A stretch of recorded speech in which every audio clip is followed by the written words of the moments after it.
Morning, কেমন আছো সবাই? শম্পার সাত কাহনে সকলকে ওয়েলকাম জানাই। আশা করছি যে যেখান থেকে আমার এই ভিডিওটি দেখছো তারা সকলে সুস্থ আছো এবং ভালো আছো। আমরা খুব ভালো আছি।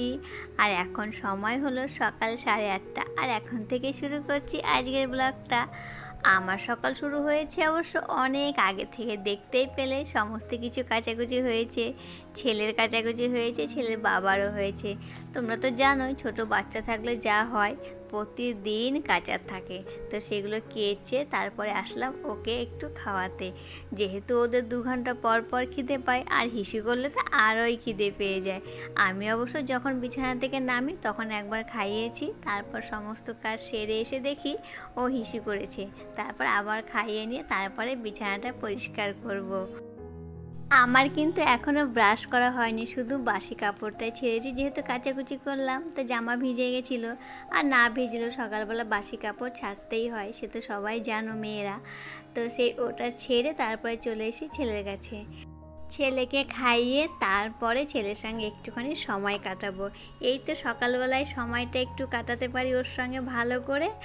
আর একেবারে বিকেলের পরে, মানে সমস্ত খাওয়া দাওয়া রান্না বান্না সমস্ত কাজ সেরে তারপরে ওর কাছে আসতে পারি। মাঝে আসতে হয় শুধু ওকে খাওয়ানোর জন্য, যেহেতু ব্রেস্ট ফিডিং করে, আর ও তো অন্য মানে বাইরের কোনো কিছু খায় না। তো সেই জন্য মাঝে মাঝে একটু করে আসি ওকে খাইয়ে, মানে তখন সেভাবে মানে আদর করা হয় না। তো এখন মনে হচ্ছে কি সময়গুলো খুব তাড়াতাড়ি কেটে যাচ্ছে, আগে সময় কাটতেই চাইতো না।